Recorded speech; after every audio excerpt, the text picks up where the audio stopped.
Dalam Bapa dan Putra dan Roh Kudus. Amin. Allah yang penuh kasih, betapa sulitnya kami memahami misteri salib.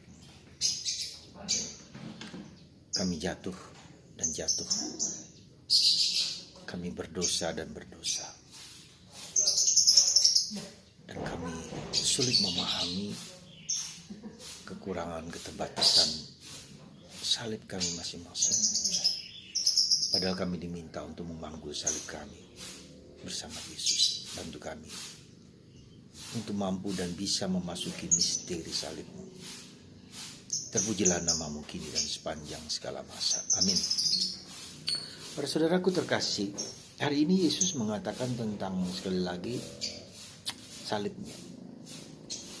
Dia akan dibunuh, dia akan disalibkan, dimakamkan karena perbuatan dari para tua-tua, para ahli kitab, dan para orang Farisi. Hal itu dikatakan Yesus ketika Yesus dikagumi karena melakukan banyak pekerjaan yang tak pernah dilakukan oleh satu manusia pun. Semua orang kagum akan kata-katanya. Saya bisa membayangkan para murid dan mungkin banyak orang yang mengikuti Yesus seperti berada di puncak dari perjalanan hidup mereka. Kekaguman, kebanggaan, kehebatan, bahkan mungkin kesombongan. Ketika Yesus berada pada posisi di atas, ya, crescendo, naik ke atas, Yesus mengatakan anak manusia akan dibunuh, akan dimakamkan, dan akan dihina, disalibkan oleh para tua-tua agama. Saudara, saya membayangkan ketika itu para murid langsung loyo. Para murid langsung tidak semangat lagi. Ya, seperti pohon tinggi ditebang, bam, loyo, jatuh. Saudara, dan Yesus mengatakan sekali, dengarkan dan camkanlah. Ya. Sekali lagi kata-kata itu, dengarkan dan camkanlah. Dan itu menunjukkan kepada kita bahwa bukanlah soal sederhana, bukan soal yang biasa, tapi ini merupakan inti dari karya Yesus. Ya. Nubuatnya tentang penderitaan yang ini adalah nubuat yang kedua. Dan ada nubuat yang ketiga. 3 kali Yesus mengatakan bahwa anak manusia harus menderita sengsara. Dan itu tujuan dari seluruh karya keselamatan Yesus. Dan itu pula yang dilihat dan dialami oleh Santo Paulus. Nah, kita diajak untuk masuk ke dunia seperti itu. Apakah kita mau? Apakah kita bersedia? Mungkin secara pikiran kita bisa dan mau. Tapi jangan lupa, tidak selalu bisa dan tidak selalu mudah. Maka saya sebut ini misteri. Karena tidak mungkin dimengerti oleh manusia, maka para murid juga tidak mengerti dan tidak memahami dan tidak mau bertanya. Karena memang bukan sesuatu yang diselesaikan, kehidupan ini diselesaikan dengan problem, masalah, selesai, solusi. Tidak. Misteri.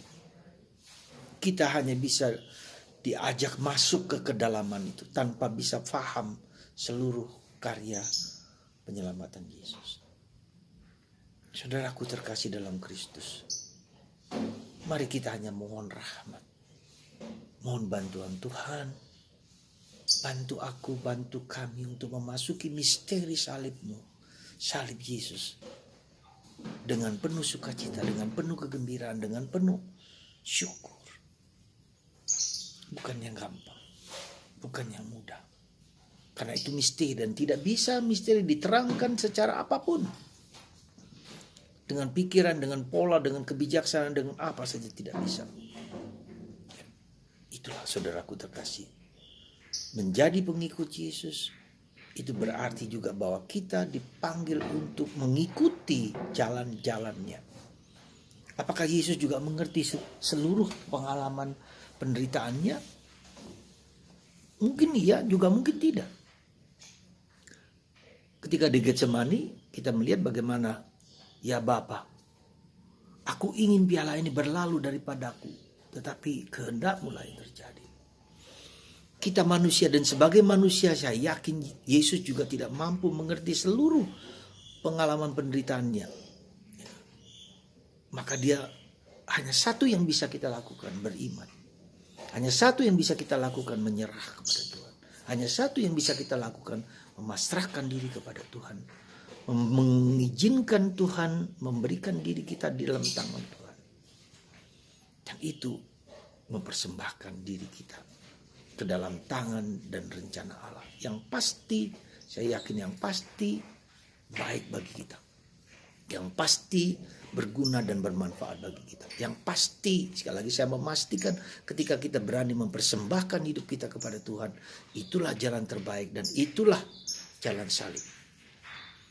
Semoga ya, nubuat Yesus tentang penderitaan ini membawa kita untuk masuki misteri salib, misteri penderitaan dengan penuh iman. Yang kita mengerti dari seluruh proses hidup kita hanya satu sisi saja. Hidup itu penuh dengan banyak sisi, ya, seperti katakanlah bola lampu yang ada sisi satu, sisi dua, sehingga ketika diputar akan berkelindan, bercemerlangan, tapi hanya satu sisi. Tidak pernah dapat seluruh sisi dari seluruh peristiwa kehidupan yang kita alami. Baru nanti kalau kita berada di surga, kita mengerti apa yang sesungguhnya, senyatanya yang Tuhan kehendaki bagi kita. Dan untuk itu, pada waktunya Tuhan akan membuka seluruhnya.